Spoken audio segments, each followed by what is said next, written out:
మన త్యాగాన్ని కూడా చూడగోరుతాడు ఆయన. కొన్నిసార్లు హెల్ప్ చేయడు, అక్కడ మన త్యాగం అవసరం అయింది.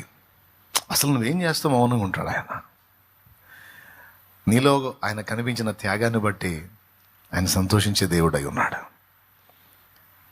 అబ్రహామా, నీకొక్కగానొక్కడై ఉన్న నీ కుమారుని నేను అడిగితే నాకు ఇవ్వడానికి ఇష్టపడ్డావు.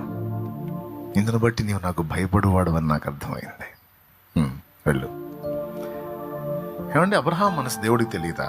ఈ నిరూపణలు అవసరమా? అవసరమే. అవి దేవునికి కాదు, అవి శత్రువుకి అవసరం. రెండవది దాని చుట్టూ ఉన్న దూతలకు అవసరం. తర్వాత తరములో ఉన్నటువంటి మనకు అవసరం.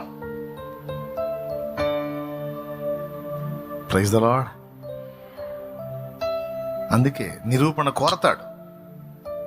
ఇప్పుడు నిరూపించకపోతే ఏం పోయిందండి? అబ్రహాం ఎంతకైనా తెగిస్తాడు, ఎంతకైనా తెగిస్తాడు అని తెలియదా దేవుడికి? తెలుసు. కానీ నిరూపణ కావాలి. ముఖ్యంగా ఎవరి సంగతి? మనకి కావాలి, మనకు చూపాలి. అబ్రహామా, వెళ్ళు.